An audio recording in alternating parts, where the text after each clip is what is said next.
Hello lads and lasses, welcome back to Boys Down Under, and today we're going to be covering the newest rumour in Celtic's long list of potential right-back options, who he is, why Celtic want him, and obviously my thoughts and opinions on the matter. But before we get into it, I would like to ask you guys to like and subscribe. Obviously, it's 2 easy clicks. You can do it whenever you want, and it's a great indicator to me personally that you guys are engaged and enjoying my content.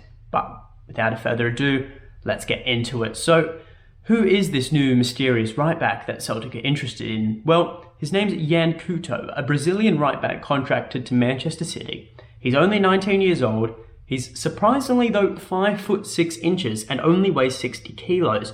So he's very much a lightweight. But, you know, in saying this, he's so gifted, as almost all Brazilians are, and plays pinpoint balls into the box, very winger-esque. So a great option going forward. But he spent last year on loan with Girona in Spain, making 22 appearances for the club, which is actually the bulk of all senior appearances for the lad. He's only made, I think, 25-ish senior first-team appearances in his whole career. So obviously he's in look for a new club to go out on loan and to gain some minutes to help his development. So why are Celtic interested in him? Well, I think they want Goncalves to come to the club a lot. And I mean a lot, because he was actually a special guest attending the game, the Celtic vs Jablonec game, and he was sitting in the stands, special guest of Celtic, so obviously Ange wanted him here to see what the club's about, see what the team styles of football is, just to show him around the facilities and whatnot, entice him to Celtic. But actually why they want him, and I think he's going to be the yin to Anthony Ralston's yang. Now, what I mean by this is that going forward, Anthony Ralston, despite scoring 2 remarkable goals, he's got some weaknesses. He's not the fastest bloke. He's not the best at crossing. But defensively, Anthony Ralston is quite strong. He's a physical presence, likes to get dirty, goes in for tackles. He'll put his body on the line.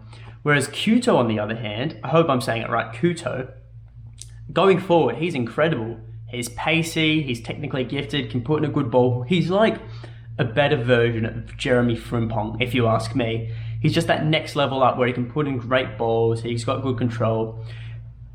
Obviously, he won't be the best at the back. One-on-ones, he's not very good, but I think that's the reason why Celtic want to bring him in.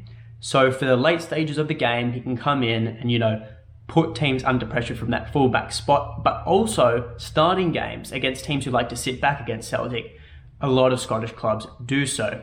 Maybe not so much in Europe, but definitely in Scotland, he would be a great asset to have. Now, also, this would be a much cheaper option for Celtic. Celtic obviously are looking to loan him for 1 year. Obviously, City won't sell him, so a loan deal is most favourable. It won't cost anything, or if it does cost something, it'll be very cheap compared to maybe the 2.5 mil they have to pay for Juranovic, or the 3.5 going to 4 they would have had to pay for Buta.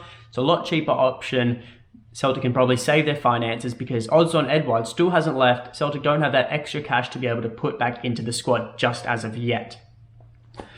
And you've got to remember, Manchester City loanees to Celtic in the last 10 years have been very, very reliable. Paddy Roberts, Jason Denayer, even John Guidetti, up until around Christmas time, were about the best loanees we've had for the season. Not the season, sorry, for the last 10 years. Obviously, there's Fraser Forster and everyone who's a lot better, but in terms of Manchester City loanees, they've been very, very reliable. I think Celtic would be willing to go down that path again. But as for my opinions on this, look, there's 2 sides to this, okay? There's the first side that this would be very smart for Celtic because it's a loan deal. It's going to cost them next to nothing. They get a quality player for a year who's willing to play, willing to train hard to boost his development, and then they can save up their money till next season and buy a proper, permanent right back for the next 3 or 4 years. But the downside to this is that if Goncalves does so well that Celtic wants to bring him back on loan for another season, the player could just lead the club on, like a certain goalkeeper did with Neil Lennon. But in saying that, Ange Postecoglou would never let that happen. Now that I'm thinking about it, that would never happen under Ange. He would just be like, if that player doesn't want to come back, we're just going to go sign someone else. There's no point dilly-dallying over someone who is not interested in the club. Overall, though, I would like to see him come. I think He's a very tantalising young lad and a great option for us, a great second option to Anthony Ralston. They both have such different games and they'd both be utilised in the best ways in the different games that they will be required in. That's all there is to it. I hope you guys enjoyed. My next video will probably be the preview of the Hearts Celtic Scottish Cup knockout round. We need to get revenge on them. We can't let them embarrass us again. But until then, hail, hail.